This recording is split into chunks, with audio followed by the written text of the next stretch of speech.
땅 아래 빛이 닿지 않는 깊은 어둠 속에서 무언가가 우리를 기다리고 있을지도 모릅니다.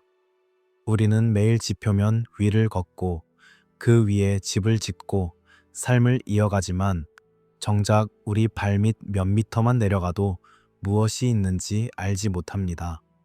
흙과 바위로 이루어진 지각, 그 아래에는 오직 지질학적 층위만이 존재한다고 배워왔습니다. 하지만 만약 그것이 전부가 아니라면 어떨까요?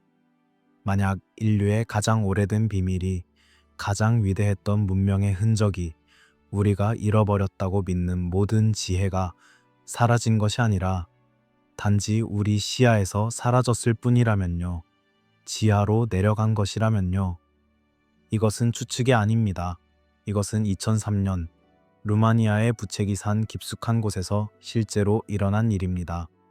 그해 여름, 한 탐사팀이 부시 스핑크스라 불리는 거대한 암석 아래로 내려갔습니다. 그들이 찾고 있던 것은 전설 속 터널이었습니다.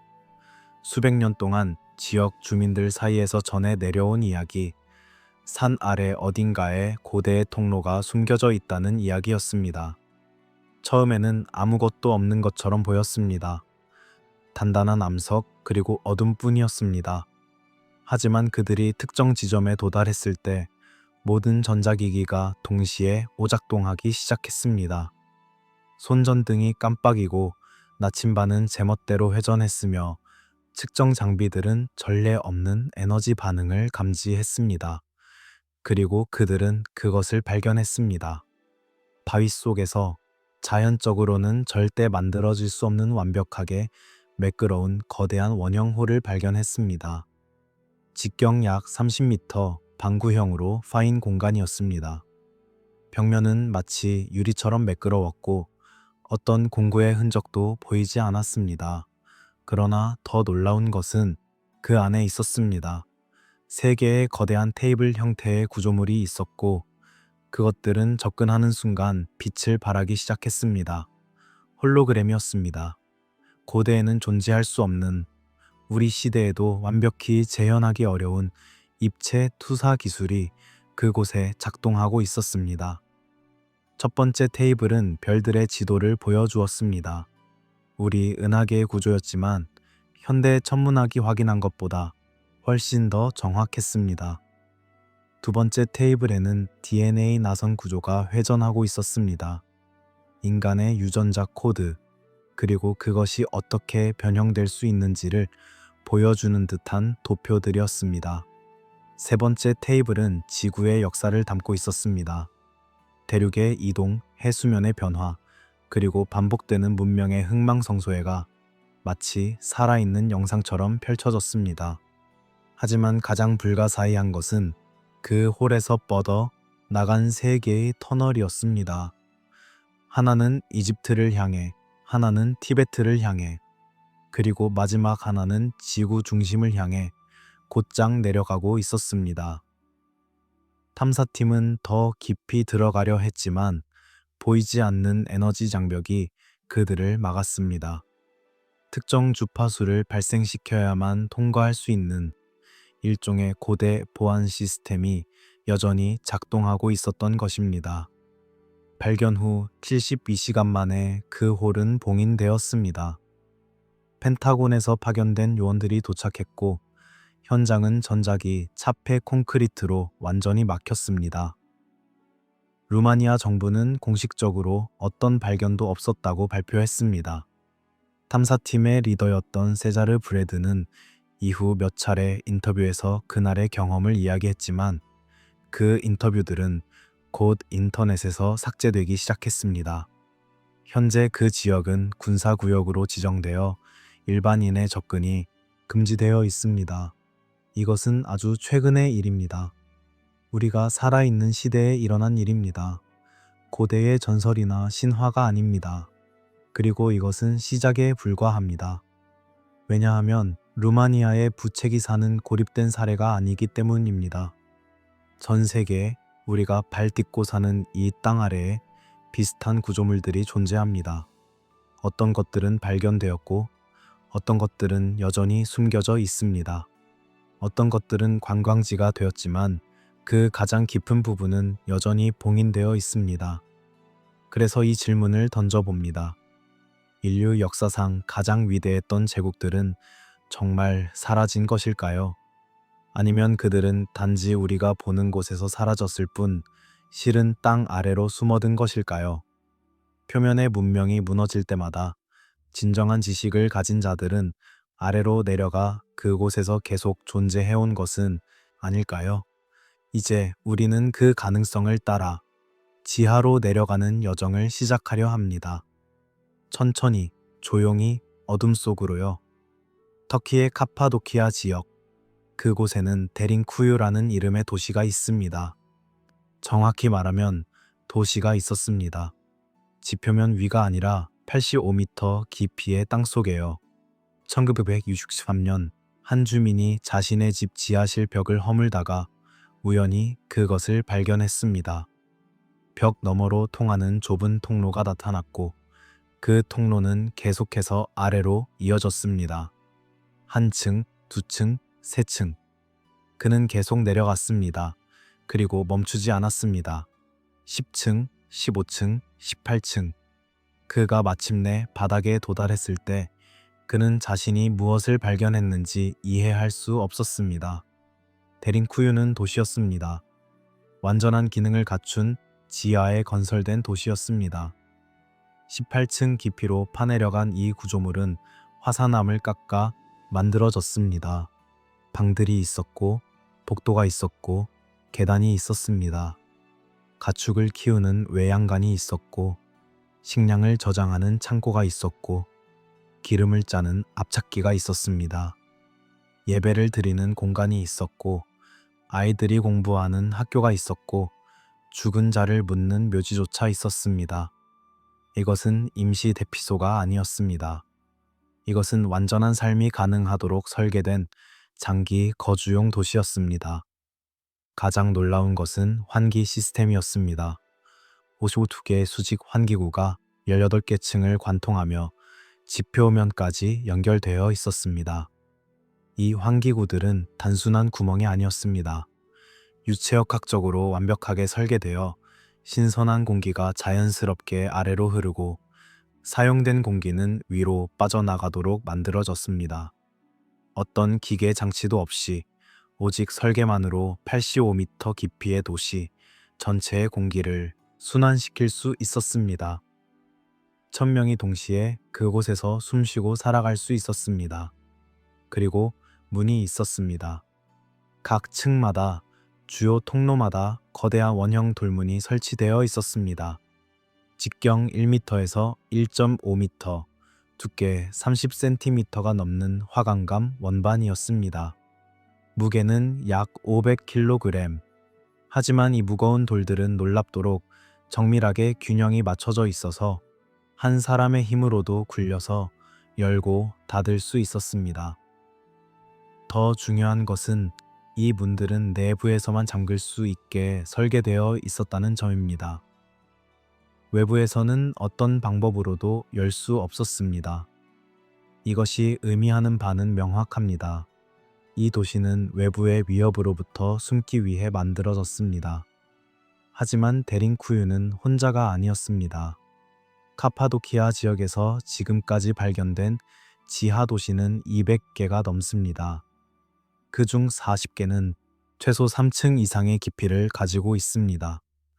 그리고 가장 놀라운 사실은 이 도시들이 서로 연결되어 있다는 것입니다. 데린쿠유에서 시작된 터널은 약 10km 떨어진 카이마클리 지하 도시로 이어집니다. 그리고 그곳에서 다시 다른 도시들로 연결됩니다. 지하의 거미줄처럼 펼쳐진 터널 네트워크, 그 총 길이는 아직도 완전히 파악되지 않았습니다. 공식적으로 데린쿠유는 기원전 8세기에서 7세기경 프리기아인들이 만들었다고 알려져 있습니다. 나중에 초기 기독교인들이 로마 제국의 박해를 피해 이곳을 확장하고 사용했다고요. 하지만 이 설명은 많은 질문에 답하지 못합니다. 왜 이렇게 깊이 파야 했을까요? 단순히 박해를 피하려면 지하 몇 미터면 충분했을 것입니다. 왜 20,000명을 수용할 규모가 필요했을까요? 당시 그 지역의 인구는 그보다 훨씬 적었습니다. 왜 장기 생존이 가능하도록 완벽한 인프라를 구축했을까요? 그리고 무엇보다 어떻게 이것을 만들었을까요? 100만 세제곱미터 이상의 암석을 제거해야 했습니다. 청동기 시대나 철기 시대 초기의 도구로는 상상하기 어려운 작업량입니다. 수천 명이 수십 년 동안 작업했다 해도 그 과정에서 발생하는 막대한 양의 암석 파편은 어디로 갔을까요? 그것들을 처리한 흔적은 어디에도 없습니다. 관광객들에게 공개된 데링쿠유는 처음 8개 층까지입니다. 그 아래 10개 층은 여전히 폐쇄되어 있습니다. 터키 정부는 구조적 안정성 문제를 이유로 들지만 일부 연구자들은 다른 이유가 있을 것이라 추측합니다. 가장 깊은 층에서 무엇이 발견되었는지, 그곳의 터널들이 실제로 어디까지 이어지는지 우리는 알지 못합니다. 단지 추측할 뿐입니다. 그 어둠 속 깊은 곳에 아직 드러나지 않은 무언가가 있을 것이라고요. 밤이 깊어갈수록 우리는 더 깊은 곳으로 내려갑니다. 데링쿠유에서 시작된 이 여정은 이제 전 세계로 확장됩니다. 왜냐하면 지하로 내려간 것은 터키 사람들만이 아니었으니까요. 지중해의 작은 섬 몰타, 그곳에는 할 사플리엔이 하이포금이라 불리는 구조물이 있습니다. 이것 역시 우연히 발견되었습니다. 1902년 주택공사 중 땅이 무너지면서 그 아래 공간이 드러났습니다. 노동자들은 처음에는 그것이 단순한 동굴이라 생각했습니다. 하지만 들어가 보니 동굴이 아니었습니다. 인간의 손으로 깎아낸 3층 깊이의 지하 신전이었습니다. 하이포금은 기원전 4000년경에 만들어진 것으로 추정됩니다. 6000년 전입니다. 석기시대 사람들이 석회암을 깎아 만든 이 공간은 총 500제곱미터가 넘는 면적의 섭야 3개의 방으로 이루어져 있습니다. 벽은 곡선으로 흐르며 천장은 정교하게 조각되었고 기둥과 문틀이 암석에서 직접 깎아져 나왔습니다. 마치 거대한 조각품 안으로 들어간 듯한 느낌입니다. 하지만 하이포금의 진정한 비밀은 시각이 아니라 청각에 있습니다. 그곳에는 오라클의 방이라 불리는 특별한 공간이 있습니다. 타원형으로 깎인 이 방은 완벽한 음향 공명을 만들어냅니다. 190Hz의 주파수로 소리를 낼 때 그 진동은 방 전체에 증폭되어 뼈까지 울립니다. 현대 연구는 이 주파수가 인간의 뇌파를 변화시킨다는 것을 발견했습니다. 전두엽 피질의 활동이 감소하고 의식의 변성 상태가 유도됩니다. 명상이나 트랜스 상태와 유사한 뇌 활동 패턴이 나타나는 것입니다. 1000년 전 사람들이 어떻게 이것을 알았을까요? 어떻게 특정 주파수가 인간의 의식에 영향을 미친다는 것을 발견하고 그것을 정확히 생성하는 공간을 설계할 수 있었을까요? 이것은 우연이 아닙니다. 이것은 의도입니다. 정교하게 계산된 음향공학입니다. 하이포금에서는 약 7,009의 인간 유골이 발견되었습니다. 무덤이었던 것입니다. 하지만 단순한 무덤이 아니었습니다. 이곳은 죽음과 재생의 의식이 행해지던 신성한 공간이었습니다. 죽은 자의 영혼이 다음 세계로 건너가도록 돕는 소리의 통로였습니다. 그리고 그 통로는 지하로, 땅속 깊은 곳으로 향했습니다. 이제 우리는 동쪽으로 눈을 돌립니다. 중국 베이징, 그 거대한 도시의 발밑에는 디샤청이라 불리는 지하 도시가 있습니다. 공식적으로는 1969년부터 1979년 사이 냉전 시기에 핵 공격에 대비해 건설되었다고 알려져 있습니다. 10년 동안 30만 명의 주민들이 손으로 파서 만들었다고 합니다. 총 길이 85km의 터널, 깊이 18m의 공간에 학교, 병원, 극장, 심지어 공장까지 갖춘 완전한 지하 도시입니다. 하지만 여기에도 의문이 있습니다. 10년 만에 원시적인 도구로 85km를 팠다는 것이 가능할까요? 그리고 왜 18m 깊이일까요? 핵 공격에 대비하려면 훨씬 더 깊이 파야 의미가 있습니다. 일부 연구자들은 디샤청이 훨씬 오래된 구조물을 단지 재발견하고 확장한 것이라 주장합니다. 고대 중국의 어떤 왕조가 이미 만들어 놓은 지하 네트워크를 현대 중국이 다시 사용한 것이라고요. 남미로 가봅시다. 페루의 안데스 산맥 해발 380m 고원에 차빈데 후안타르 유적이 있습니다. 기원전 900년에서 200년 사이에 번성한 문명의 중심지였습니다. 거대한 신전과 광장이 있지만 진짜 비밀은 지하에 있습니다. 신전 아래로 복잡하게 얽힌 터널과 방들이 미로처럼 펼쳐져 있습니다. 차빈의 지하 통로들은 음향을 전달하도록 설계되었습니다. 특정 지점에서 소라 껍질로 만든 나팔을 불면 그 소리는 터널을 따라 증폭되어 마치 야수의 울부짖음처럼 들립니다. 신전 위 광장에 모인 사람들은 땅속에서 올라오는 신의 목소리를 들었을 것입니다. 하지만 이것은 단순한 속임수가 아니었습니다. 차빈의 사제들은 소리가 어떻게 전파되는지, 어떻게 증폭되는지, 어떻게 인간의 감정과 의식에 영향을 미치는지 깊이 이해하고 있었습니다. 그리고 차빈에는 라 클라로라는 조각상이 있습니다. 지하 십자형 갤러리의 정중앙에 서 있는 4.5m 높이의 돌기둥입니다. 인간과 제규어를 합친 듯한 형상이며 뱀들이 머리카락처럼 뻗어나와 있습니다. 이 조각상 주변에서 특정 주파수의 소리를 내면 돌 전체가 진동합니다. 마치 살아있는 것처럼요. 이것이 우연일까요? 아니면 그들은 돌의 공명 주파수를 알고 있었고 그것을 의도적으로 활용한 것일까요? 요르단의 사막, 페트라의 붉은 바위 도시는 모두가 알고 있습니다. 하지만 페트라 아래에 무엇이 있는지는 잘 알려지지 않았습니다. 2016년 위성 레이저 스캔이 페트라 중심부 지하에 거대한 구조물이 숨겨져 있다는 것을 밝혀냈습니다. 약 56m, x 49m 크기의 직사각형 구조물이었습니다. 발굴이 시작되었지만 얼마 지나지 않아 중단되었습니다. 요르단 정부는 더 이상의 정보를 공개하지 않았습니다. 그리고 남극이 있습니다. 얼음으로 덮인 대륙, 가장 외딴 곳.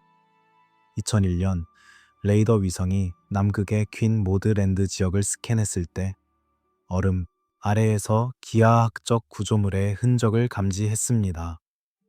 자연적으로 형성될 수 없는 직선과 직각으로 이루어진 무언가였습니다. 그 깊이는 약 2km, 얼음층 아래였습니다. 공식 발표는 없었습니다. 단지 조용히 그 지역이 남극조약에 의해 보호구역으로 지정되었을 뿐입니다. 대륙은 다릅니다. 문화는 다릅니다. 시대도 다릅니다. 하지만 패턴은 같습니다. 땅속으로 내려간다는 것, 지하의 도시를 만들고 신전을 짓고 터널을 파고 무언가를 숨긴다는 것. 그리고 현대의 정부들은 이런 장소들을 발견할 때마다 접근을 제한합니다. 구조적 안정성, 문화재 보호, 국가 안보.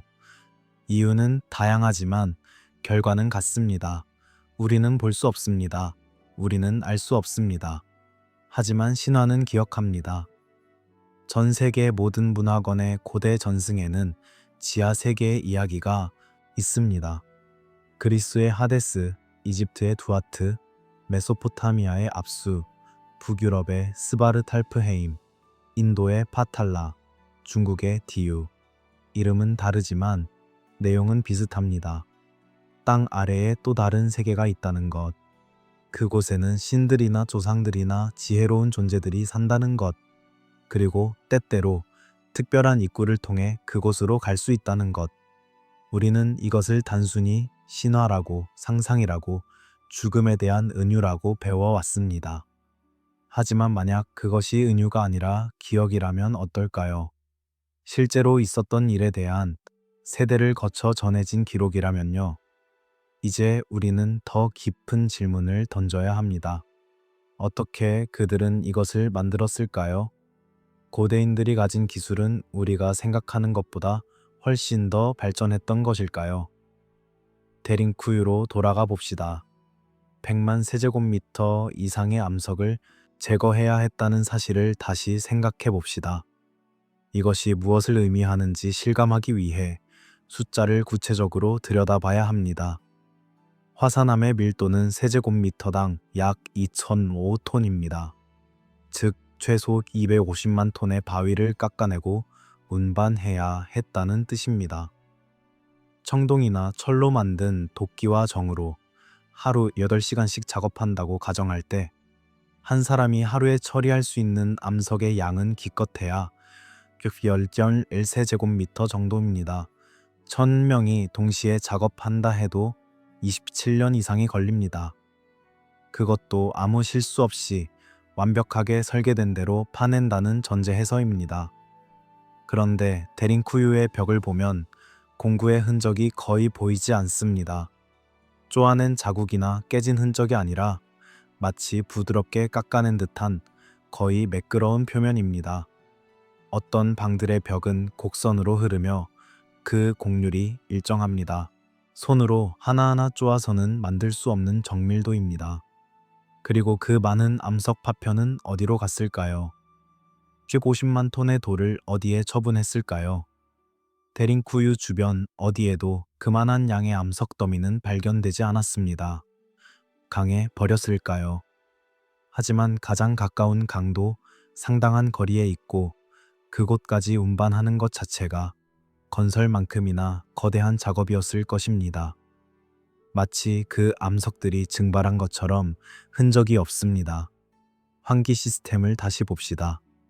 92개의 수직 샤프트가 85m 깊이를 관통합니다.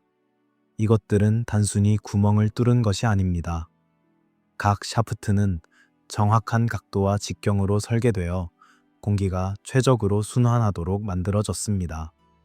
현대 유체역학의 베르누이 원리를 적용한 것과 같은 설계입니다. 더운 공기는 위로, 찬 공기는 아래로 흐르며 자연 대류가 일어나도록 각 샤프트의 위치와 크기가 계산되었습니다. 18개 층 전체에 고르게 공기를 분배하려면 각 층의 부피와 인구 밀도를 고려한 복잡한 계산이 필요합니다. 청동기 시대 사람들이 이런 계산을 했을까요? 몰타의 하이포금을 다시 봅시다. 110Hz의 공명 주파수. 이것은 우연히 만들어진 것이 아닙니다.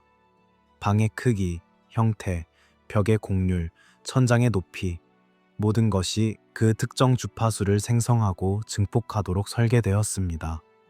현대 음향공학자들이 컴퓨터 시뮬레이션으로 계산해야 하는 것을 6천년 전 사람들은 돌을 깎으며 만들어냈습니다.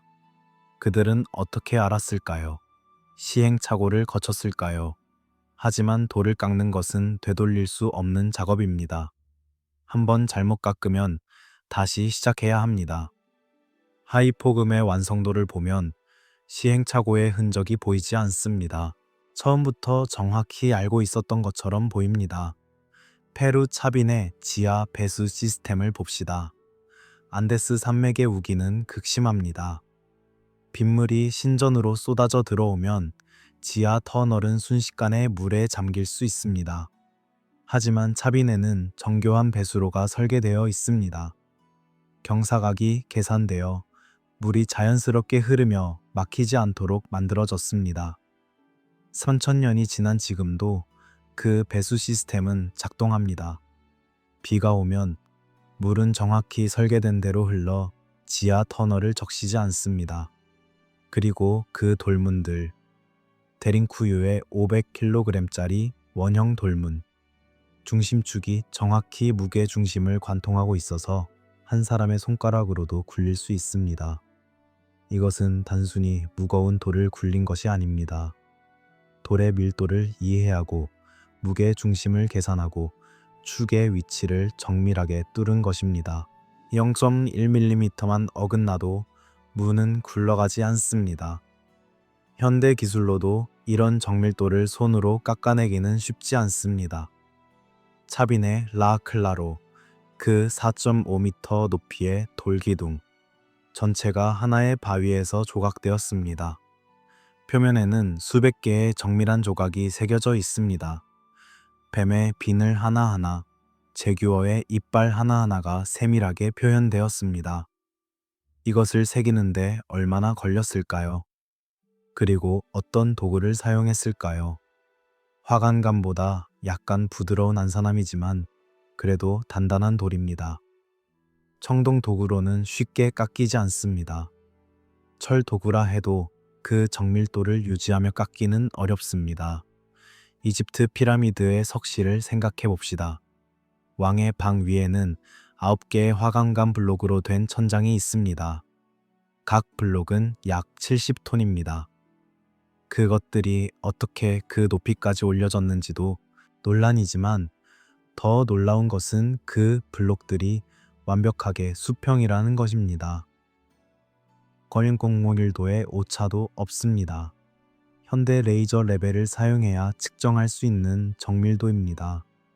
남미의 사크사이와만, 쿠스코 외곽의 거성 요새, 그곳의 돌들은 최대 200톤까지 나갑니다.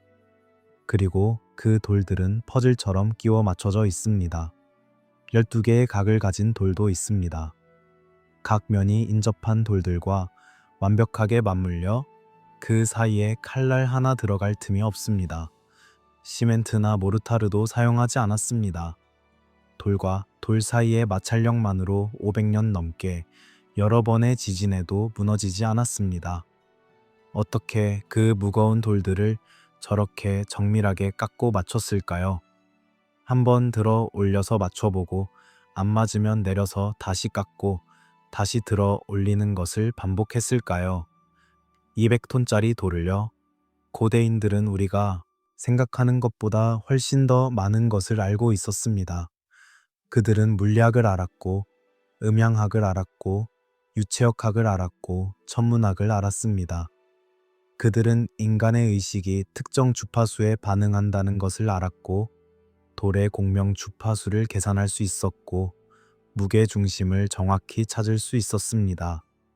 그들은 지하 깊은 곳에서도 숨 쉴 수 있는 환기 시스템을 설계할 수 있었고, 수천 년이 지나도 작동하는 배수 시스템을 만들 수 있었습니다. 그렇다면 질문은 이것입니다. 이 지식은 어디서 왔을까요? 그들이 스스로 발견했을까요? 수천 년의 시행착오를 거쳐 축적한 것일까요? 아니면 누군가가 가르쳐 준 것일까요? 이미 알고 있던 누군가가 그 지식을 전해준 것일까요? 그리고 그 누군가는 지금 어디 있을까요? 사라진 것일까요? 아니면 여전히 어딘가에 우리가 보지 못하는 곳에 존재할까요? 부채기산으로 다시 돌아갑니다. 2004년 여름 그 탐사팀이 발견한 것은 단순한 유적이 아니었습니다. 그것은 살아있는 기술이었습니다. 작동하는 시스템이었습니다. 수천 년, 어쩌면 수만 년 전에 만들어졌지만 여전히 작동하고 있는 무언가였습니다. 그들이 처음 그 홀에 접근했을 때 투명한 에너지 장벽이 있었습니다. 보이지는 않았지만 느낄 수 있었습니다. 손을 뻗으면 무언가가 밀어냈습니다. 부드럽지만 단호하게. 그들은 전자기 측정 장비를 사용해 그 장벽의 성질을 분석했습니다. 그것은 특정 주파수를 가진 전자기장이었습니다. 그리고 놀랍게도 그들이 가진 장비 중 하나가 그 주파수와 공명하는 신호를 발생시킬 수 있었습니다. 마치 열쇠와 자물쇠처럼 주파수가 맞아떨어지자 장벽은 사라졌습니다. 아니, 사라진 것이 아니라 그들을 통과시켰습니다. 홀 안으로 들어가자 조명이 켜졌습니다. 어디에서 빛이 나오는지는 알 수 없었습니다.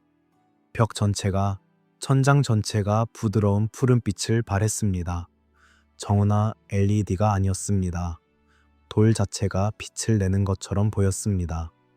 그리고 그 빛은 따뜻했습니다. 청와 비슷한 온도로 홀 전체를 일정하게 두고 있었습니다. 지하 수백 미터 깊이인데도 춥지 않았습니다. 직경 30m의 반구형 홀. 천장은 완벽한 돔 형태였고 벽은 매끄럽게 곡선을 그렸습니다. 그 어디에도 이음새가 없었습니다. 마치 거대한 바위를 속부터 녹여서 공간을 만든 것처럼 보였습니다. 실제로 일부 연구자들은 그것이 괴너지 기술, 아마도 플라즈마나 초음파를 사용해 암석을 부드럽게 만들고 형태를 잡은 것이라 추측합니다. 하지만 그런 기술은 현대에도 실험 단계입니다. 고대에는 존재할 수 없습니다. 그런데 그것이 거기 있었습니다. 세 개의 테이블, 각각 약 2m 높이, 검은 돌로 만들어진 것처럼 보였습니다. 하지만 탐사팀이 손을 뻗어 만지자 그것은 돌이 아니었습니다. 단단했지만 차갑지 않았습니다. 오히려 약간의 진동을 느낄 수 있었습니다. 살아있는 것처럼. 그리고 손을 올려놓자 홀로그램이 시작되었습니다. 첫 번째 테이블 위로 우주가 펼쳐졌습니다. 우리 은하계의 나선팔이 회전했고 태양계가 그 한 점에서 빛났습니다. 그런데 그 지도는 우리가 아는 것보다 더 자세했습니다. 은하 중심부의 구조가 보였고 우리가 최근에야 발견한 블랙홀의 위치가 표시되어 있었습니다. 그리고 다른 별들이 강조되어 있었습니다. 특별히 표시된 별들, 그것들이 무엇을 의미하는지는 알 수 없었습니다. 중요한 별들, 다른 문명이 있는 별들, 알 수 없었습니다. 두 번째 테이블에는 DNA 나선이 떠올랐습니다. 이중 나선 구조가 천천히 회전하며 염기 서열들이 빛났습니다. 그런데 그것은 단순한 교육용 모형이 아니었습니다. 특정 부분들이 강조되었고 그 부분들이 어떻게 변형될 수 있는지를 보여주었습니다. 마치 유전자 편집 매뉴얼처럼 이 염기를 바꾸면 이런 특성이 나타난다는 식으로. 그리고 여러 종의 DNA가 겹쳐졌습니다. 인간, 그리고 알 수 없는 다른 존재들의 DNA가 그것들이 어떻게 연결되어 있는지, 어떻게 조합될 수 있는지를 보여주었습니다. 세 번째 테이블이 가장 놀라웠습니다. 지구가 떠올랐습니다. 하지만 현재의 지구가 아니었습니다. 대륙들의 위치가 달랐습니다. 그리고 시간이 흐르기 시작했습니다. 대륙들이 움직였습니다. 빙하가 확장되고 후퇴했습니다. 해수면이 올랐다 내렸다를 반복했습니다. 그리고 특정 지점들이 강조되었습니다. 문명의 중심지들, 그것들이 나타났다가 사라지고 다시 나타났다가 사라지는 것을 보여주었습니다. 주기적으로 약 12,000년마다 대재앙이 일어나고 문명이 무너지고 다시 시작되는 사이클, 그리고 세 개의 터널, 홀의 벽면에서 시작되는 세 개의 입구, 하나는 북서쪽을 향해 이집트의 기자 피라미드 방향으로, 하나는 동쪽을 향해 티베트의 카일라스 산 방향으로, 그리고 하나는 곧장 아래로 지구 중심을 향해. 탐사팀은 터널로 들어가려 했지만 다시 에너지 장벽이 나타났습니다. 이번에는 더 강했습니다. 그리고 그들이 가진 어떤 장비로도 공명시킬 수 없었습니다. 더 복잡한 주파수 패턴이 필요했던 것 같습니다. 일종의 코드, 비밀번호. 그것을 모르면 더 이상 들어갈 수 없었습니다. 탐사팀의 리더는 세자르 브레드라는 이름의 루마니아 학자였습니다. 그는 수십 년간 고대 문명과 지하 구조물을 연구해온 사람이었습니다. 그는 부채기 산의 전설을 추적하다 그 홀을 발견했습니다. 발견 직후 그는 루마니아 정부에 보고했습니다. 그리고 72시간 만에 미국 펜타곤에서 사람들이 도착했습니다. 어떻게 그렇게 빨리 알았을까요? 어떻게 미국 국방부가 루마니아 산속의 발견에 대해 즉각 반응했을까요? 마치 이미 알고 있었던 것처럼, 마치 기다리고 있었던 것처럼. 현장은 즉시 봉쇄되었습니다. 특수 제작된 콘크리트 패널들이 반입되었습니다. 전작이 차폐 기능을 가진 콘크리트였습니다. 홀의 입구는 완전히 막혔습니다. 그리고 그 위에 가짜 바위 벽이 설치되어 외부에서는 아무것도 없는 것처럼 보이게 만들어졌습니다. 그 지역은 군사훈련장으로 지정되었고 민간인의 접근이 금지되었습니다. 세자르 브레드는 이후 몇 차례 인터뷰를 했습니다. 루마니아 TV에 출연해 자신이 본 것을 설명했습니다.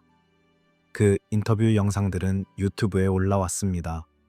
수십만 명이 시청했습니다. 하지만 점차 그 영상들은 사라지기 시작했습니다. 저작권 문제라는 이유로 또는 커뮤니티 가이드라인 위반이라는 이유로 삭제되었습니다. 현재는 몇 개의 짧은 클립만 남아있고 그마저도 화질이 나쁩니다. 세자르 브레드 본인도 더 이상 인터뷰를 하지 않습니다. 침묵하고 있습니다. 하지만 그의 이야기는 일관됩니다. 그가 본 것은 유적이 아니었습니다. 박물관에 전시될 고대 유물이 아니었습니다. 그것은 작동하는 기술이었습니다. 전원이 켜져 있는 시스템이었습니다. 누군가가 만들고 누군가가 유지하고 있는 무언가였습니다. 그리고 그것은 여전히 그곳에 있습니다. 콘크리트 뒤에 우리가 볼 수 없는 곳에, 하지만 작동하고 있습니다. 기다리고 있습니다. 무엇을 위해서일까요? 언제까지일까요? 이것이 유일한 사례일까요? 아닙니다. 부채기 산에 홀은 발견되었고 봉인되었지만 비슷한 이야기들은 전 세계에서 조용히 흘러나옵니다. 공식적으로 부인되지만 완전히 사라지지는 않는 이야기들. 1909년 4월 5일 애리조나 가제트 신문에 놀라운 기사가 실렸습니다. 그랜드 캐니언에서 이집트식 유물들이 발견되었다는 내용이었습니다. 기사에 따르면 탐험가 G. 킹케이드가 콜로라도 강을 따라 여행하던 중 캐니언 벽 높은 곳에 동굴 입구를 발견했습니다. 그는 혼자 들어가 탐사했고 그 안에서 믿을 수 없는 것들을 목격했습니다.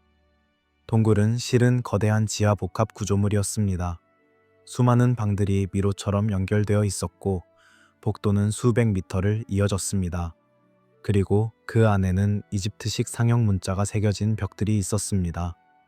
동양풍의 조각상들이 있었고 구리로 만든 도구들이 있었고 미라처럼 보존된 시신들이 있었습니다. 하지만 이곳은 이집트가 아니었습니다. 북미였습니다. 이집트와는 지구 반대편이었습니다. 킹케이드는 스미소니언 연구소에 연락했고 스미소니언은 조사팀을 파견했다고 기사는 전했습니다. S.A. 조던 교수가 이끄는 팀이 몇 달간 그곳에서 작업했다고요. 하지만 그 이후 모든 것이 조용해졌습니다. 더 이상의 기사는 나오지 않았습니다. 스미소니언은 공식 성명을 발표했습니다. 그런 발견은 없었다고. 킹케이드라는 사람도 조던 교수도 그들의 기록에는 존재하지 않는다고. 하지만 그 동굴은 어디일까요? 기사에는 위치가 명시되어 있었습니다. 마블 캐니언 근처 캐니언 벽 약 600m 높이. 현재 그 지역은 그랜드 캐니언 국립공원의 일부입니다. 그리고 그 특정 구역은 일반인 출입이 금지되어 있습니다. 공식 이유는 멸종위기 종의 서식지 보호입니다. 하지만 어떤 종인지는 명시되지 않았습니다. 구글 어스에서 그 좌표를 보면 흥미로운 것을 발견할 수 있습니다. 캐니언 벽면에 부자연스러운 직선들이 보입니다. 마치 무언가를 막기 위해 설치된 구조물처럼. 그리고 그 주변에는 도로가 없습니다. 접근할 방법이 없습니다. 헬리콥터로만 갈 수 있습니다. 호피족, 나바오족을 비롯한 그랜드 캐니언 지역 원주민들의 전승에는 지하 세계 이야기가 있습니다. 그들의 조상들이 대홍수를 피해 지하 동굴로 들어갔고 그곳에서 살다가 나중에 다시 지상으로 나왔다는 이야기입니다. 그들은 그 입구가 어디인지 알고 있다고 합니다. 하지만 말하지 않습니다. 신성한 장소이기 때문에 함부로 들어가서는 안 되는 곳이기 때문에. 1909년에 그 기사가 사실이었을까요? 아니면 허구였을까요? 애리조나 가제트는 실제로 존재했던 신문입니다. 그 날짜의 신문도 도서관 기록 보관소에 남아 있습니다. 기사도 실제로 실렸습니다. 하지만 그 내용의 진위는 확인할 수 없습니다. 킹케이드를 찾을 수 없고, 조던 교수를 찾을 수 없고, 스미소니언은 부인하고, 현장은 접근이 금지되어 있으니까요. 하지만 이렇게 물어볼 수 있습니다. 만약 그것이 완전한 허구라면 왜 그 지역을 막아두었을까요? 아무것도 없다면 왜 사람들이 가보지 못하게 할까요? 멸종위기 종을 보호한다는 이유가 정말 전부일까요? 아니면 다른 무언가가, 우리가 보아서는 안 되는 무언가가 그곳에 있을까요? 이제 우리는 지구의 가장 아래쪽, 가장 추운 곳으로 갑니다. 남극, 얼음으로 덮인 대륙, 인류가 가장 나중에 발견한 땅, 그리고 어쩌면 가장 오래된 비밀이 숨겨진 곳. 1947년 제2차 세계대전이 끝난 직후 미국은 하이점프 작전이라는 이름의 남극 탐사를 실시했습니다. 공식 목적은 남극의 지도를 만들고 기지 건설 가능성을 조사하는 것이었습니다. 하지만 그 규모는 단순한 탐사 임무치고는 너무 컸습니다. 항공모함, 구축함, 잠수함을 포함한 13척의 군함, 700명의 인원, 33대의 항공기. 이것은 군사 작전의 규모였습니다. 작전을 지휘한 사람은 리처드 버드 제독이었습니다. 그는 이미 남극 탐사의 영웅이었습니다. 1929년 최초로 남극 상공을 비행한 사람이었습니다. 경험 많고 신뢰받는 지휘관이었습니다. 하이점프 작전은 6개월간 진행될 예정이었습니다. 하지만 8주 만에 갑자기 중단되었습니다. 공식 발표는 없었습니다. 함대는 조용히 귀환했고 작전 보고서는 기밀로 분류되었습니다. 버드 제독은 칠레 산티아고에서 짧은 기자회견을 했습니다. 그의 발언은 수수께끼 같았습니다. 그는 남극에 미국의 안보를 위협할 수 있는 무언가가 있다고 말했습니다. 극에서 극으로 엄청난 속도로 날아갈 수 있는 물체들을 목격했다고 했습니다. 그리고 다음 전쟁은 남극에서 오는 적과 싸워야 할 것이라고 경고했습니다. 그 이후 그는 더 이상 남극에 대해 말하지 않았습니다. 그는 침묵 속으로 돌아갔고 몇 년 후 세상을 떠났습니다. 그의 일기는 가족에 의해 보관되었고 수십 년 후 일부가 공개되었습니다. 그 일기에는 남극에서 본 것들에 대한 단편적인 기록이 있었습니다. 얼음 아래로 이어지는 입구, 따뜻한 공기가 흘러나오는 동굴, 그리고 그가 표현하기 어려웠던 무언가에 대한 암시들이었습니다.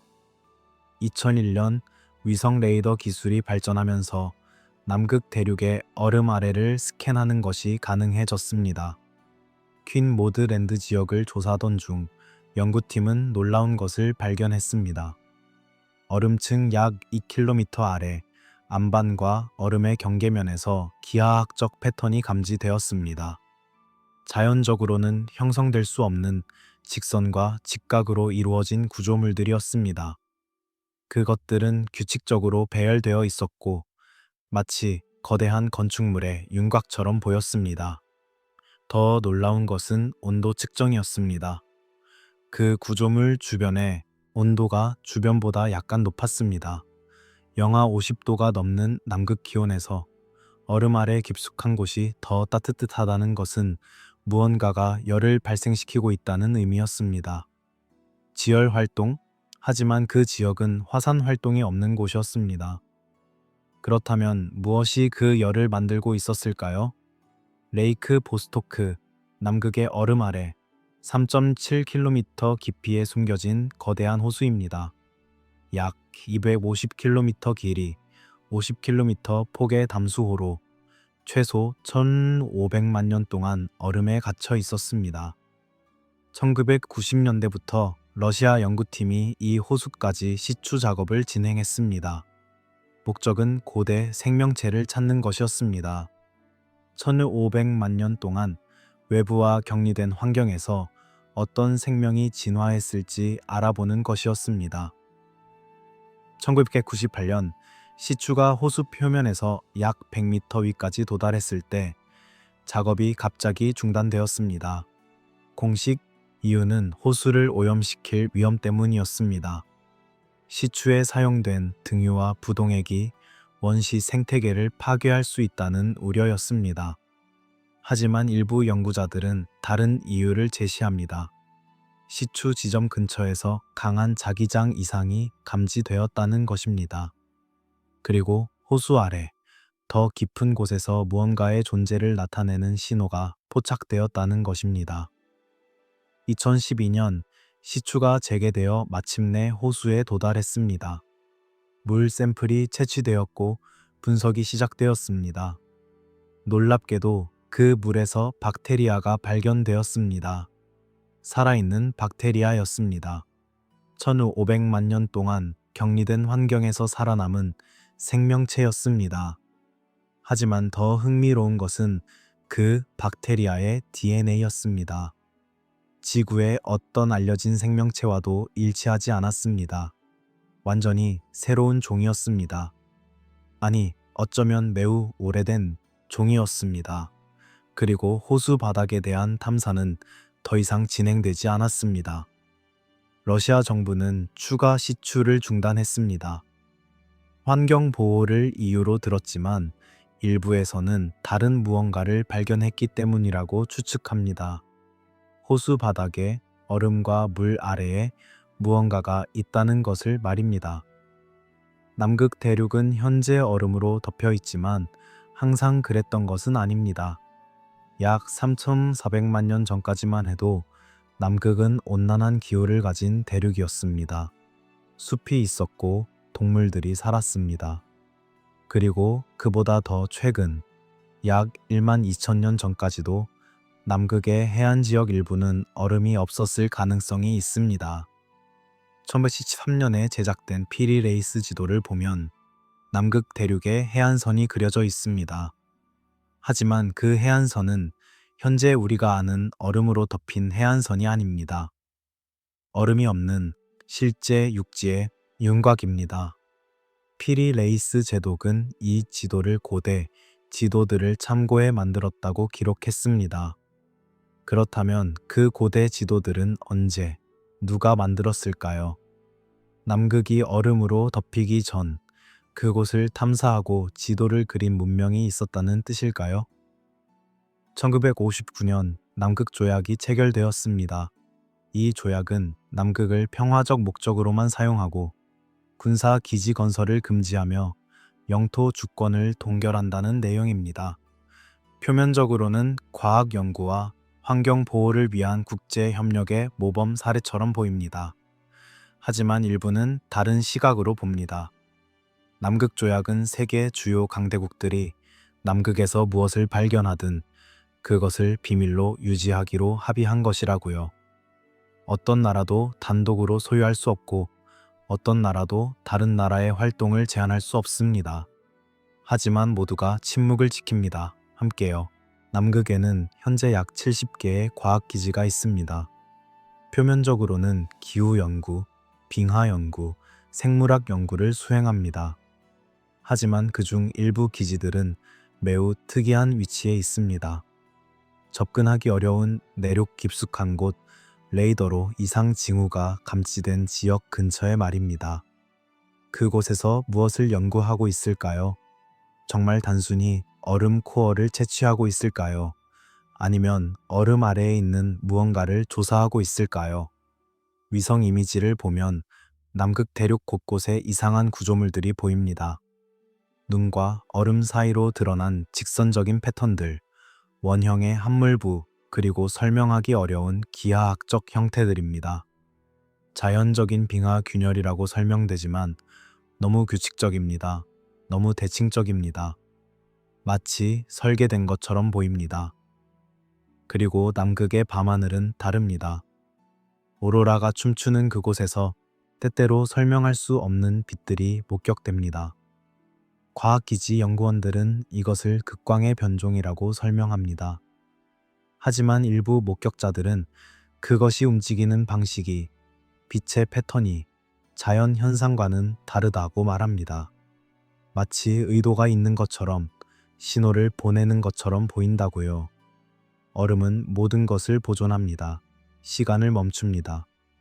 남극의 얼음 아래에는 수백만 년의 역사가 층층이 쌓여 있습니다. 그리고 그 얼음 아래 가장 깊은 곳에는 무엇이 있을까요? 단지 오래된 암석뿐일까요? 아니면 우리가 상상하지 못한 무언가가 조용히 차갑게 보존되어 있을까요? 얼음은 비밀을 지키는데 완벽한 장소입니다. 아무도 쉽게 접근할 수 없고 아무도 볼 수 없는 곳이니까요. 밤은 더 깊어지고 우리의 여정은 시간을 거슬러 올라갑니다. 남극의 얼음에서 이제 우리는 인류 문명의 가장 초기로 기록이 시작된 바로 그 순간으로 돌아갑니다. 메소포타미아의 평원으로요. 기원전 4000년 티그리스 강과 유프라테스 강 사이의 비옥한 땅에서 수메르 문명이 꽃피웠습니다. 그들은 인류 최초로 문자를 발명했습니다. 서형 문자, 갈대를 깎아 만든 펜으로 젖은 점토판에 쐐기 모양을 새겨 넣는 문자였습니다. 그 점토판들은 구워져 보존되었고 수천 년이 지난 지금도 우리는 그것을 읽을 수 있습니다. 그들이 무엇을 믿었는지, 무엇을 기록했는지를요. 수메르의 점토판에는 신들의 이야기가 새겨져 있습니다. 아눈나키, 하늘에서 내려온 존재들이라는 뜻입니다. 수메르 신화에 따르면 아눈나키는 지구에 내려와 인간을 창조했습니다.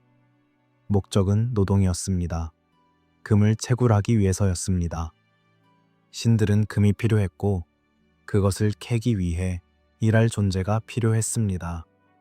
그래서 그들은 이미 지구에 있던 원시 인류를 유전적으로 개량해 지금의 호모 사피엔스를 만들었다고 합니다.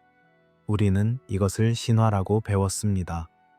고대인들의 상상력이 만들어낸 이야기라고요. 하지만 그 이야기의 세부 사항을 들여다보면 단순한 신화치고는 너무 구체적입니다. 유전자 조작에 대한 묘사, 생명 창조의 과정, 그리고 특정 목적을 위한 설계라는 개념, 이것들은 현대 생명공학의 개념들입니다. 어떻게 기원전 4,000년의 사람들이 이런 개념을 가질 수 있었을까요? 수메르 점토판에는 압수라는 장소가 반복적으로 등장합니다. 압수는 지하의 영역, 땅속 깊은 곳에 있는 신들의 거처였습니다. 특히 엔키라는 신의 영역이었습니다. 엔키는 물과 지혜의 신이었고 인류를 창조한 신 중 하나였습니다. 그는 압수에서 살며 그곳에서 인류에게 문명을 가르쳤다고 합니다. 농업, 건축, 문자, 법률, 의학, 모든 지식이 압수에서 땅 아래에서 나왔습니다. 에리두, 수메르의 가장 오래된 도시 중 하나입니다. 고고학적 발굴에 따르면 에리두는 기원전 5400년경부터 거주가 시작된 것으로 보입니다. 이 도시의 중심에는 엔키의 신전이 있었습니다. 그 신전 아래로 통로가 내려갔습니다. 여러 층의 기초 위에 세워진 신전 구조는 마치 지하로의 입구를 보호하기 위한 것처럼 보였습니다. 현대 발굴에서 그 통로는 일정 깊이 이후 의도적으로 막혀 있는 것으로 확인되었습니다. 돌과 진흙으로 단단히 봉인되어 더 이상 내려갈 수 없게 만들어져 있었습니다. 왜 막았을까요? 무엇이 그 아래에 있었기에 후대 사람들이 접근을 차단했을까요? 신성한 장소를 보호하기 위해서였을까요? 아니면 위험한 무언가로부터 사람들을 지키기 위해서였을까요? 수메르 왕 목록이라는 문서가 있습니다. 수메르의 모든 왕들을 나열한 기록입니다. 이 목록은 대홍수 이전과 이후로 나뉩니다. 흥미로운 것은 대홍수 이전의 왕들입니다. 그들의 재위 기간이 수만 년에 달합니다. 한 왕은 4200년을 다스렸다고 기록되어 있습니다. 다른 왕은 2800년을요. 총 8명의 왕이 대홍수 이전에 241, 1200년을 통치했다고 합니다. 학자들은 이것을 상징적 숫자라고 혹은 계산 체계의 차이라고 설명합니다. 실제 연도가 아니라 왕조의 권위를 높이기 위한 과정이라고요. 하지만 만약 이것이 실제 기록이라면 어떨까요? 만약 정말로 수만 년을 산 존재들이 대홍수 이전에 이 땅을 다스렸다면요. 그들은 어디로 갔을까요? 홍수와 함께 사라진 것일까요? 아니면 다른 곳으로 땅 아래로 피신한 것일까요? 아눈나키의 이야기는 수메르에서 끝나지 않습니다. 바빌로니아, 아카드, 아시리아로 이어지며 같은 신들이 다른 이름으로 숭배됩니다. 마르둑, 이슈타르, 나부, 엔릴. 그들은 모두 땅 아래의 영역과 연결되어 있습니다. 죽음의 세계, 지하 세계, 압수. 그곳은 단순히 죽은 자들이 가는 곳이 아니었습니다. 그곳은 신들이 사는 곳이었고, 지식이 보관된 곳이었고, 권력의 근원이 있는 곳이었습니다. 에누마 엘리시, 바빌로니아의 창조 서사시에는 이런 구절이 있습니다. 마르둑이 티아마트를 물리치고 그녀의 몸으로 천지를 창조했다. 그리고 그는 땅 아래에 압수를 세우고 그곳을 신들의 거처로 삼았다. 압수는 모든 물의 근원이며 모든 생명의 시작이다. 그곳에서 흘러나온 물이 강이 되고 강이 바다로 흘러간다. 물의 근원이 땅 아래에 있다는 개념. 이것은 단순한 시적 표현일까요? 아니면 실제로 지하에 거대한 수원이 있다는 것을 알고 있었던 것일까요? 현대 지질학은 지구 맨틀 깊숙한 곳에 엄청난 양의 물이 갇혀 있다는 것을 발견했습니다. 링구다이트라는 광물 속에 결정 형태로 존재하는 물입니다. 그 양은 지표면의 모든 바다를 합친 것보다 많을 수 있습니다. 수메르인들은 이것을 어떻게 알았을까요? 그들의 천문학 지식도 놀랍습니다.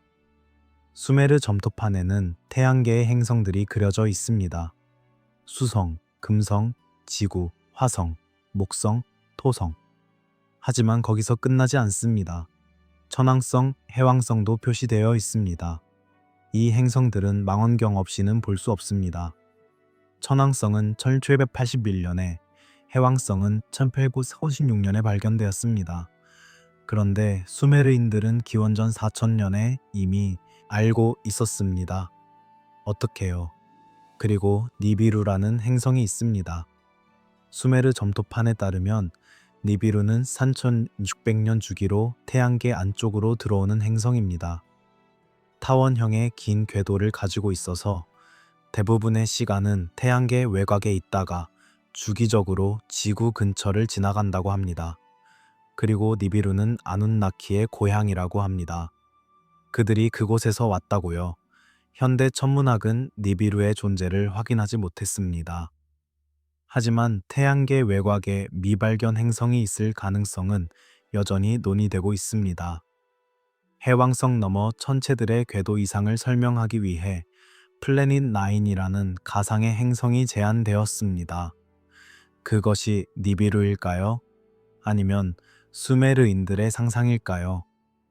하지만 상상이라고 하기에는 그들이 남긴 기록이 너무 정확합니다. 너무 구체적입니다. 마치 누군가가 실제로 본 것을 기록한 것처럼요. 하늘에서 내려온 존재들이, 땅 아래로 들어간 신들이, 수만 년을 산 왕들이, 이 모든 것이 신화일까요? 아니면 기억일까요? 왜곡되고 과장되었지만 근본적으로는 실제 사건에 기반한 기억일까요? 그리고 만약 그것이 기억이라면 그 존재들은 지금 어디 있을까요? 정말 떠난 것일까요? 니비루로 돌아간 것일까요? 아니면 여전히 여기 있을까요? 우리가 보지 못하는 곳에, 땅 아래 깊숙한 곳에 압수해요. 조용히 기다리며 관찰하며 인류가 다시 특정 단계에 도달할 때까지, 다시 그들을 필요로 할 때까지, 혹은 다음 주기가 올 때까지. 시간은 흐릅니다. 우리는 이제 또 다른 순간으로, 지구 역사상 가장 극적인 변화가 일어난 시기로 이동합니다. 약 7,800년 전 마지막 빙하기가 끝나던 시기입니다. 하지만 그 끝은 점진적이지 않았습니다. 갑작스럽고 폭력적이었습니다.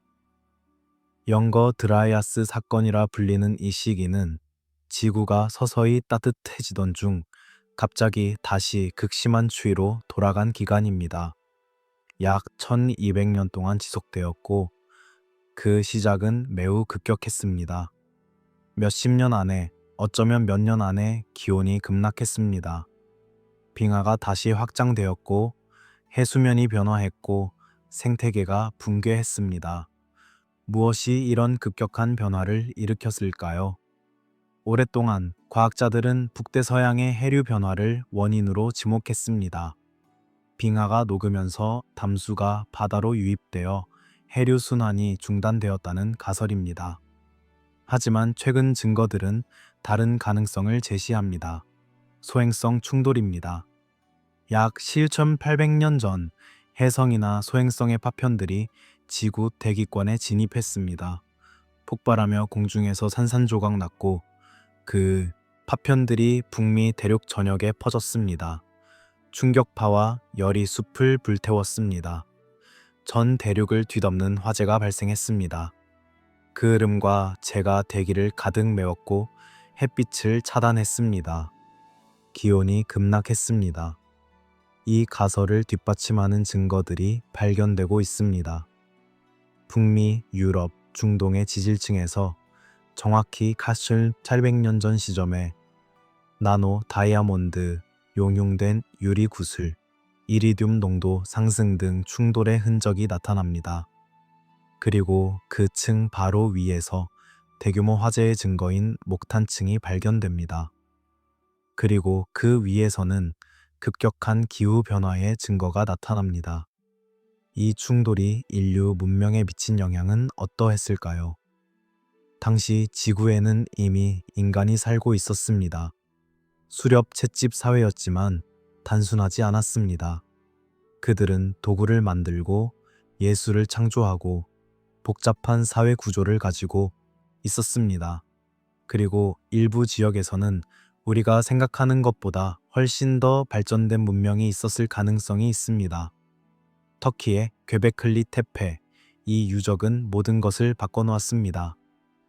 1994년 발견된 이곳은 기원전 9,600년경에 건설된 것으로 확인되었습니다. 약 7,600년 전입니다. 영거 드라이아스 사건이 끝난 직후입니다. 하지만 그 건축의 복잡성은 단순히 수렵 채집민이 만들었다고 보기 어렵습니다. göbekli tepe는 거대한 태아자 형태의 석주들로 이루어진 원형 구조물입니다. 가장 큰 석주는 높이 5m, 무게 10톤이 넘습니다. 그 표면에는 정교한 동물 조각들이 새겨져 있습니다. 뱀, 여우, 멧돼지, 학, 독수리, 그리고 인간형 팔이 석주의 측면에 부조로 표현되어 있습니다. 마치 석주 자체가 거대한 인간 형상인 것처럼요. 이 구조물을 만들기 위해서는 수백 명의 사람들이 조직적으로 일해야 했습니다. 돌을 채석하고 운반하고 세우고 조각하는 데 엄청난 노동력이 필요했습니다. 그런데 당시 그 지역은 농경사회가 아니었습니다. 농업의 증거가 나타나는 것은 göbekli tepe가 건설된 한참 후입니다. 그렇다면 누가, 왜, 어떻게 이것을 만들었을까요? 더 놀라운 것은 göbekli tepe가 의도적으로 매장되었다는 사실입니다. 어느 시점에 사람들이 이 거대한 구조물을 흙으로 덮었습니다. 신중하게, 정성스럽게, 마치 보물을 묻듯이 매장했습니다. 왜일까요? 단순히 버려진 것이라면 그대로 두었을 것입니다. 하지만 그들은 엄청난 노력을 들여 그것을 숨겼습니다. 미래의 누군가가 다시 발견하기를 바라며 혹은 무언가로부터 보호하기 위해서요. göbekli tepe는 혼자가 아닙니다. 인근 지역에서 수개, 이상의 유사한 유적이 발견되고 있습니다. 카라한 테페, 사이부르크 등 모두 비슷한 시기에 건설되었고 비슷한 방식으로 매장되었습니다. 마치 어떤 거대한 문명이 대재앙 이후 재건을 시도하다가 다시 무언가를 두려워하며 자신들의 흔적을 숨긴 것처럼 보입니다. 플라톤이 기록한 아틀란티스 이야기를 떠올려 봅시다. 기원전 360년경 플라톤은 티마이오스와 크리티아스라는 대화편에서 아틀란티스에 대해 썼습니다. 그는 이것이 자신의 창작이 아니라 솔론이 이집트 사제들로부터 들은 이야기라고 밝혔습니다. 그 이야기에 따르면 아틀란티스는 9,000년 전 플라톤 시대 기준 존재했던 강대한 섬 문명이었습니다. 발전된 기술과 문화를 가졌지만 어느 날 갑자기 대지진과 홍수로 하룻밤 사이에 바닷속으로 가라앉았다고 합니다. 9,000년 전 플라톤 시대에서 역산하면 약 7,400년 전입니다. 영거 드라이아스 사건 시기와 정확히 일치합니다. 우연일까요? 전 세계 200개 이상의 문화권에 대홍수 신화가 있습니다. 메소포타미아의 길가메시 서사시, 성경의 노아의 방주, 인도의 마누 이야기, 그리스의 드칼리온, 중국의 데우치수 전설, 마야의 포폴 부후. 시대도 다르고 대륙도 다르고 서로 접촉한 적이 없는 문화들이 모두 비슷한 이야기를 전합니다. 세상을 덮은 대홍수, 살아남은 소수의 사람들, 그리고 문명의 재건. 이것이 모두 우연히 만들어진 신화일까요? 아니면 실제로 일어난 전 지구적 재앙에 대해 집단 기억일까요? 1800년 전의 충돌과 그로 인한 급격한 기후변화, 빙하의 급속한 용해, 해수면의 급상승. 이 모든 것이 대홍수로 기억되었을까요? 그리고 그 대재앙 속에서 일부 문명은 어떻게 대응했을까요? 노아가 방주를 만들었듯이 그들도 준비했을까요? 하지만 배가 아니라 땅 아래로요. 지하 도시를 건설하고 지식을 보존하고 폭풍이 지나가기를 기다렸을까요? 네린쿠유와 다른 카파도키아 지하 도시들이 만들어진 정확한 시기는 알 수 없습니다. 공식적으로는 기원전 8세기라고 하지만 그것은 단지 역사적 기록에 등장하는 시기일 뿐입니다. 실제 건설 시기는 훨씬 더 오래되었을 수 있습니다. 어쩌면 영거 드라이아스 이전 혹은 그 직후일 수도 있습니다. 대재앙을 겪은 문명이 다시는 그런 일을 당하지 않기 위해 혹은 다음 재앙을 대비해 만든 것일 수도 있습니다. 그리고 그 지식은 전수되었습니다. 세대를 거쳐 구전으로 그리고 비밀스럽게 지하로 들어가는 법, 그곳에서 살아남는 법, 그리고 언제 그곳으로 가야 하는지를, 주기적으로 돌아오는 재앙을, 반복되는 파괴의 사이클을 알고 있었던 자들이 그 지식을 보존하며 기다렸습니다. 다음 주기가 올 때까지요. 부채기 산의 세 번째 테이블이 보여준 것, 12,000년마다 반복되는 문명의 흥망. 그것은 단순한 은유가 아닐지도 모릅니다. 실제 주기일 수 있습니다. 해성 파편의 궤도, 지구와의 교차, 그리고 충돌. 그것이 12,000년마다 돌아온다면, 마지막 충돌이 1800년 전이었다면 다음은 언제일까요? 우리는 그 주기의 끝에 가까워지고 있는 것일까요?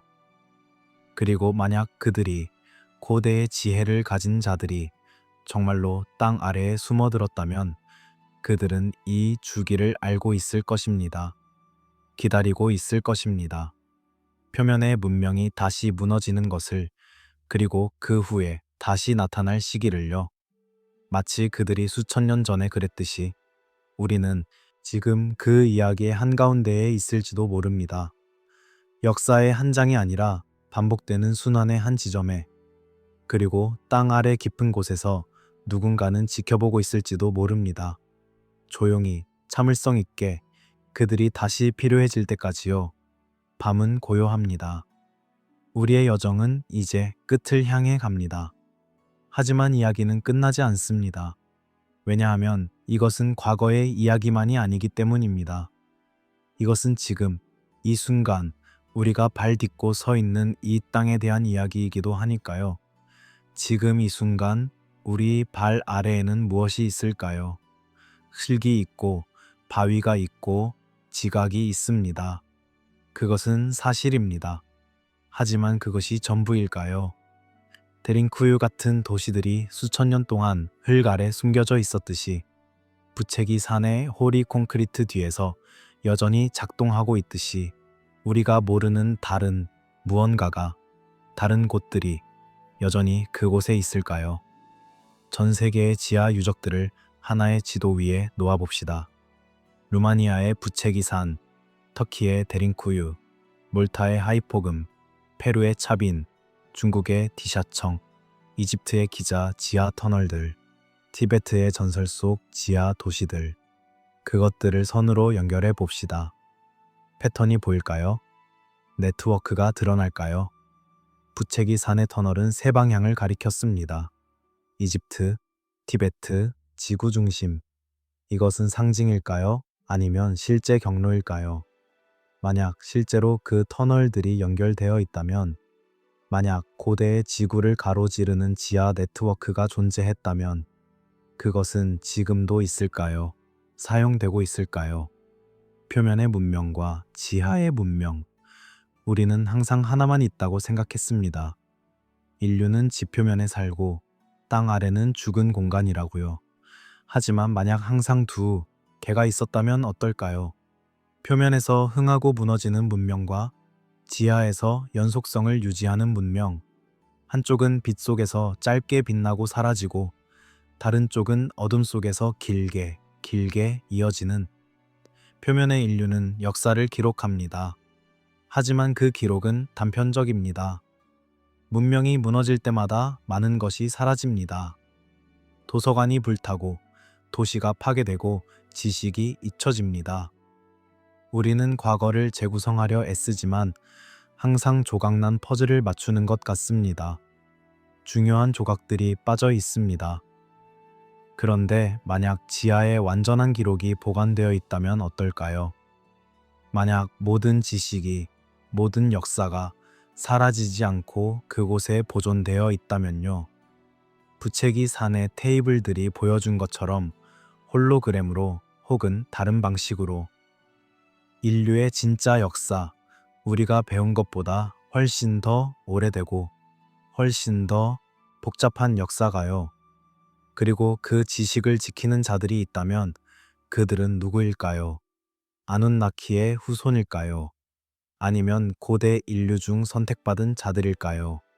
혹은 완전히 다른 무언가일까요? 그들은 왜 표면으로 나오지 않을까요? 왜 우리에게 자신들을 드러내지 않을까요? 어쩌면 그들은 나타났었을지도 모릅니다. 때때로 필요할 때마다 문명이 너무 깊이 무너져 다시 일어설 수 없을 때 그들이 나타나 지식을 전해주었을지도 모릅니다. 농업, 문자, 건축, 천문학. 그것들이 갑자기 나타난 것처럼 보이는 이유가 사실은 가르침을 받았기 때문일지도 모릅니다. 수메르의 엔키처럼, 이집트의 토트처럼, 남미의 비라코차처럼, 중국의 보키처럼 모든 문화권에 등장하는 문명의 전달자들, 지혜를 가르친 신들, 그들은 신화 속 존재가 아니라 실제로 지하에서 나온 누군가였을까요? 지식을 전하고 다시 지하로 돌아간 누군가였을까요? 그리고 지금 우리 시대에는 그들이 필요할까요? 우리는 스스로 충분히 발전했을까요? 아니면 다시 무너지고 있을까요? 기후 변화, 자원 고갈, 전쟁의 위협. 우리는 또 다른 대재앙의 문턱에 서 있는 것일까요? 그리고 그들은 지켜보고 있을까요? 기다리고 있을까요? 개입할 시기를 혹은 우리가 스스로 선택하기를요. 부채기 산의 에너지 장벽, 그것을 통과하려면 특정 주파수가 필요했습니다. 이것은 무엇을 의미할까요? 단순한 보안 시스템일까요? 아니면 시험일까요? 특정 수준의 지식과 기술을 가진 자만 통과할 수 있는, 그리고 우리는 아직 그 수준에 도달하지 못한 것일까요? 아니면 도달했지만 다른 무언가가 부족한 것일까요? 지혜나 의도나 자격이요. 밤하늘을 올려다보면 별들이 빛납니다. 우리는 그것들을 탐구합니다. 우주로 나가려 합니다. 화성에 가려 하고 더 먼 곳을 꿈꿉니다. 하지만 우리는 우리 발밑을 얼마나 알고 있을까요? 지구 내부를, 땅속 깊은 곳을 우리는 거의 탐사하지 못했습니다. 가장 깊은 구멍은 러시아의 콜라반도 C추공으로 C킬로미터입니다. 지구 반지름은 9,777km입니다. 우리는 0.2%도 뚫지 못했습니다. 그 아래에는 무엇이 있을까요? 멘틀, 외핵, 내핵, 과학이 말하는 것들입니다. 하지만 과학은 직접 본 적이 없습니다. 추측하고 계산하고 지진파를 분석할 뿐입니다. 만약 그 추측이 완전하지 않다면, 만약 뭔가를 놓치고 있다면요.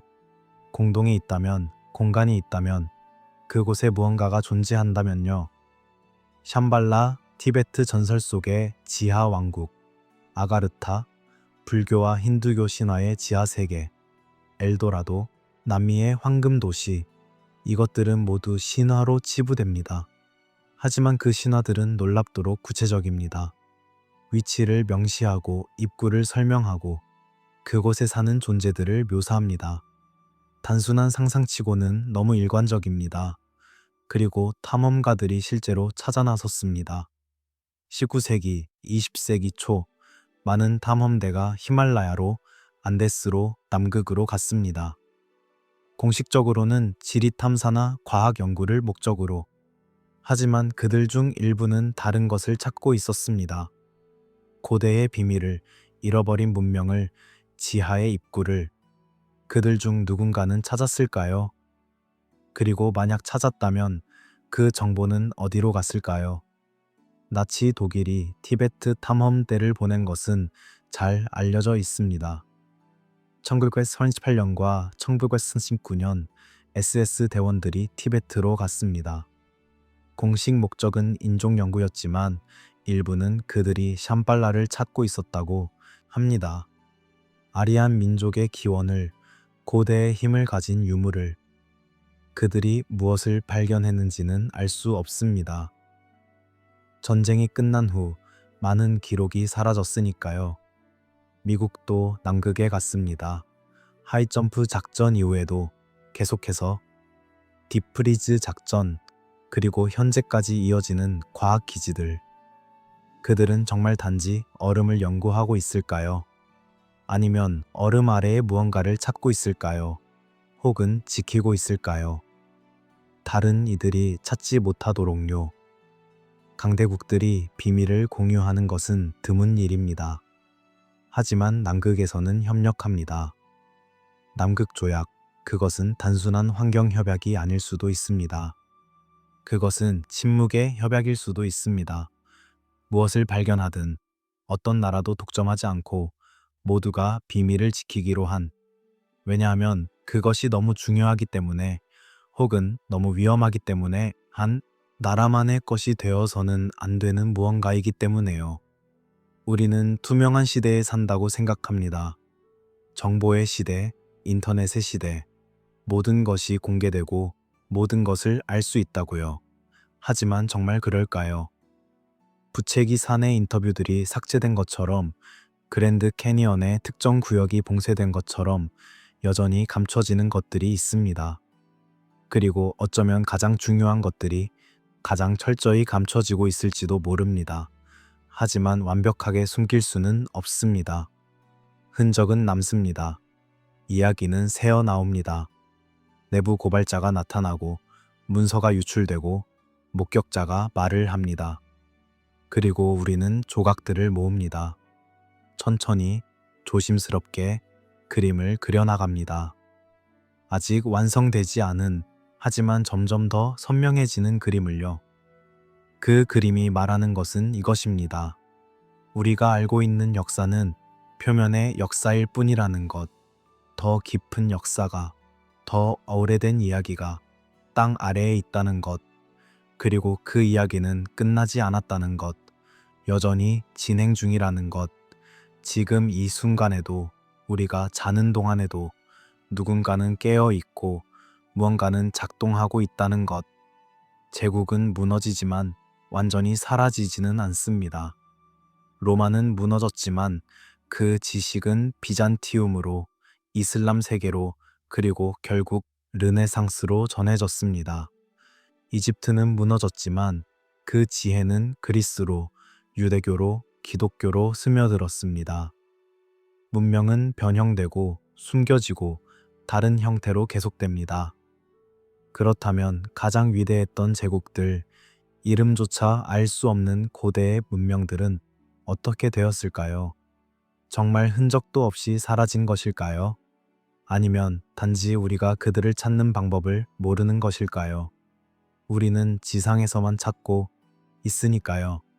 파괴된 도시의 폐허를, 사막에 묻힌 석조물을.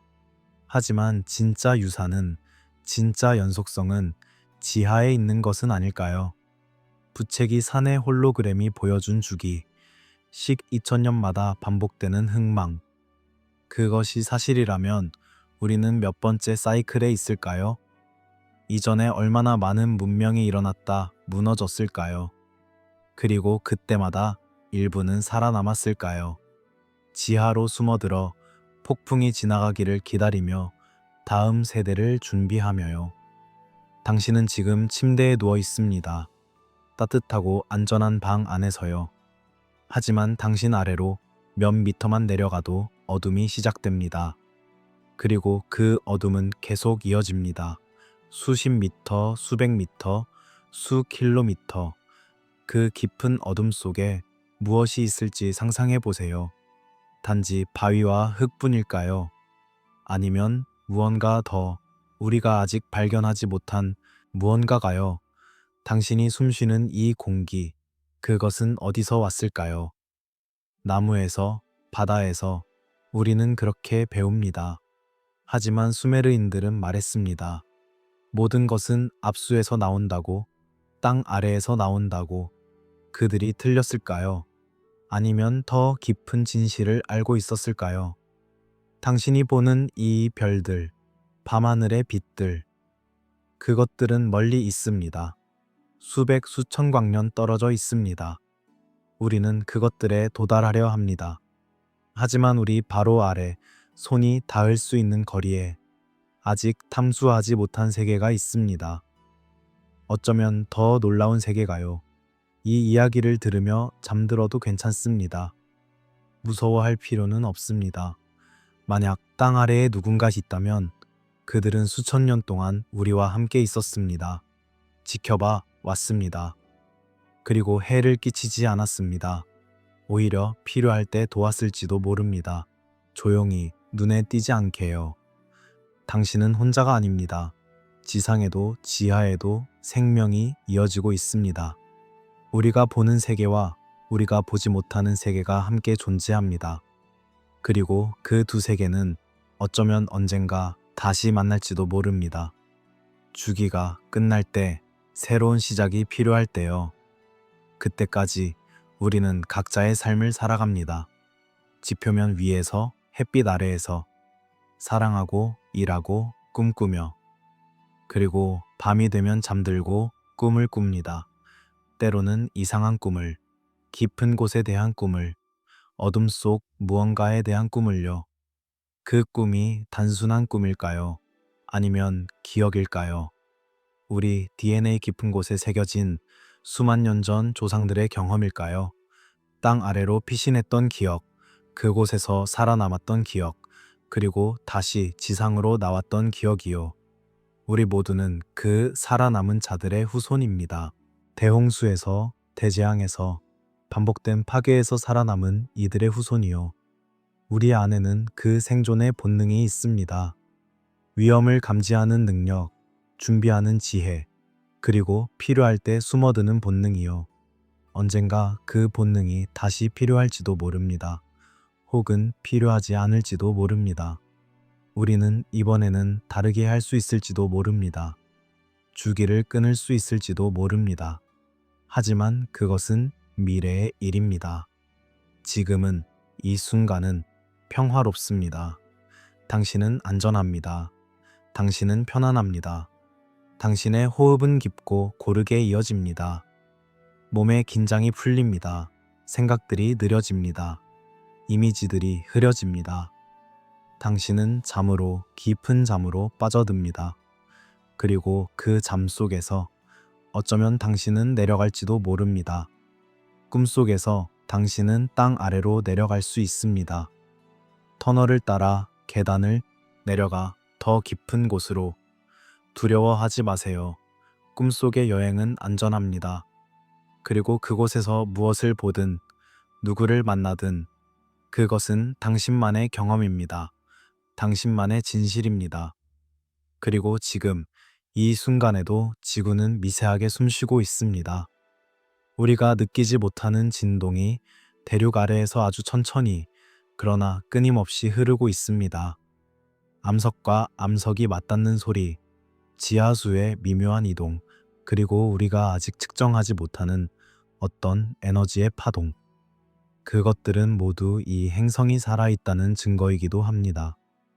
지구는 단순한 돌덩이가 아니라 거대한 생명체처럼 스스로를 조율하며 움직입니다. 만약 고대의 지하 문명들이 실제로 존재했다면 그들은 이 지구의 호흡을 알고 있었을 것입니다. 어느 시기에 표면이 위험해지고 언제 다시 평온이 찾아오는지, 그들은 바람보다 깊은 곳에서, 바다보다 고요한 곳에서 지구의 리듬에 귀를 기울이며 살았을지도 모릅니다. 그리고 그 리듬이 일정한 패턴으로 반복된다는 것을 수천 년의 관측을 통해 깨달았을지도 모릅니다. 어쩌면 우리가 오늘날 느끼는 막연한 불안감, 설명할 수 없는 시대적 긴장은 단순한 사회 현상이 아니라 아주 오래된 기억의 잔향일 수도 있습니다. 우리의 뇌가 아니라 세포 깊숙한 곳이 먼저 반응하는 것, 무언가가 다가오고 있다는 감각, 그것은 공포라기보다 준비의 신호일지도 모릅니다. 그러나 걱정하지 않아도 됩니다. 인류는 언제나 그 신호를 느껴왔고 언제나 살아남았습니다. 얼음이 세상을 덮었을 때도, 불이 숲을 삼켰을 때도, 바다가 도시를 집어삼켰을 때도 누군가는 숨을 곳을 찾았고 누군가는 지식을 지켜냈습니다. 그들은 불빛 하나 없는 어둠 속에서도 다음 세대를 위해 씨앗을 남겼습니다. 지금 이 밤, 당신이 이 이야기를 들으며 잠들고 있다는 사실 자체가 그 연속성의 일부입니다. 과거에 누군가가 지켜낸 숨결이 수천 년을 건너 당신에게 도달한 것입니다. 그러니 편안히 눈을 감고 아무것도 증명하려 하지 않아도 됩니다. 진실은 언제나 우리가 잠든 사이에도 아주 조용히 이어지고 있으니까요. 그리고 지하로 내려갈수록 소리는 사라집니다. 도시의 웅성거림도, 인간의 언어도, 그 어떤 불안도 더 이상 들리지 않는 깊이.